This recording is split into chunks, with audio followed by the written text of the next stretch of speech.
Presiden Prabowo Subianto bikin gebrakan besar dalam diplomasi luar negeri.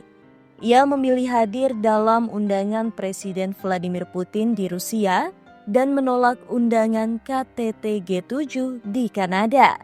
Apakah ini sinyal bahwa Indonesia lebih condong ke bridge dibanding negara-negara barat? Langkah Prabowo ini menuai berbagai reaksi, baik dalam maupun luar negeri. Tapi menurut Guru Besar Hukum Internasional Universitas Indonesia, Hikmahanto Juwana, keputusan ini justru tepat dan menguntungkan Indonesia.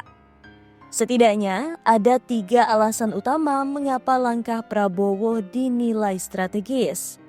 Pertama, jika Prabowo menghadiri G7, Indonesia akan tampak berpihak ke blok barat dan negara-negara OECD. Sebaliknya, kehadiran di Rusia justru mempertegas posisi Indonesia di kelompok Bridge Plus, di mana Indonesia telah resmi bergabung. Ini adalah sinyal bahwa Indonesia menjaga keseimbangan dan menghindari keterjebakan dalam rivalitas kekuatan besar. Alasan kedua, Prabowo ingin punya ruang bicara yang lebih kuat soal Palestina dan Gaza.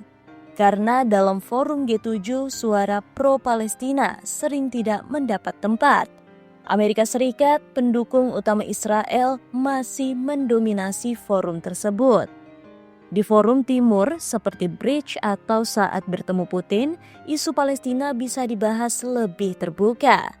Alasan ketiga, posisi Indonesia di KTT G7 sebenarnya hanya sebagai pendengar atau undangan pelengkap. Sedangkan di Rusia, Prabowo hadir sebagai tamu utama yang bisa berdiskusi bilateral secara langsung.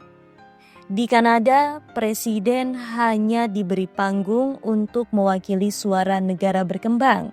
Tapi di Rusia, Indonesia bisa membicarakan langsung kerjasama strategis 2 negara. Menurut Kementerian Luar Negeri Republik Indonesia, undangan dari Putin datang lebih dulu ketimbang dari Kanada.